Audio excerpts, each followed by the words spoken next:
सबों को सलाम, वेलकम टू ऑल। भाइयों को हकीकत मालूम हुई तो उनके दिल धक से बैठ गए। मिस्र का ये बड़ा हाकम कोई दूसरा शख्स नहीं बल्कि वो भाई है जिसके साथ उन्होंने बरसों पहले बुरा सलूक किया। वो सोच रहे थे कि अब ये ज़रूर हमसे बदला लेगा, लेकिन यूसुफ ने उनसे कहा, मेरे करीब आओ। फिर बिन्यामीन से शुरू करके उसने सबको बारी बारी गले लगाया और चूमा और बड़े प्यार और नरमी से बोला, जो कुछ हुआ उसके लिए अपने आप को कसूरवार ना ठहराओ, ये खुदा का मंसूबा था। वो मुझे यहाँ ले आया कि मैं बहुत सी जानों को बचाऊं। अब जल्दी से जाओ और मेरे बाप और अपने ख़ानदानों को यहाँ ले आओ। अभी काल के 5 साल बाकी हैं। मैं इंतज़ाम करूँगा और तुम्हें जश्न के इलाका में बसाऊँगा जहाँ चरागाहें बहुत अच्छी और सरसब्ज़ हैं। तुम्हारे मवेशियों और भेड़ बकरियों को अफराद से चारा मिलेगा। अब तो वो खूब हंसे और अपने भाई से बातें करने लगे। सबका जोशो खरोश देखने के लायक था।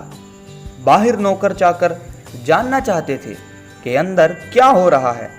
वो सब कान लगाए सुन रहे थे। उनको भी मालूम हो गया और वो सबको बताने लगे कि ये आदमी यूसुफ के भाई हैं। थोड़ी सी देर में ये अच्छी खबर बादशाह के कानों तक भी पहुंच गई। अगले ही दिन यूसुफ ने भाइयों को रवाना कर दिया। घर पहुंचते ही उन्होंने याकूब को बताया कि यूसुफ जीता है और वही सारे मुल्क का हाकिम भी। बूढ़े याकूब को उनका यकीन ना आया जब तक उसने वो खूबसूरत तोहफे ना देख लिए जो यूसुफ ने उन सब के लिए भेजे थे। यूसुफ ने गाड़ियाँ भी भेजी थी। चुनाचा पूरे ख़ानदान ने अपने डेरे खेमे उखाड़े और सामान बांधकर उन गाड़ियों पर लादा। फिर अपने रेवड़ और गल्ले जमा किए और मिस्र को रवाना हो गए। वो जल्द से जल्द वहाँ पहुँचना चाहते थे, मगर जानवरों की वजह से आहिस्ता आहिस्ता सफ़र करना पड़ा।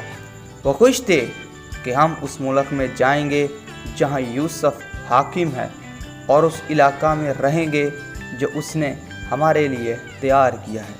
आमीन। Thank you so much for watching this video guys. अगर आपको वीडियो अच्छी लगी हो तो प्लीज़ इसको लाइक कीजिएगा और अपनी कीमती राय से हमें कमेंट बॉक्स में ज़रूर आगाह कीजिएगा।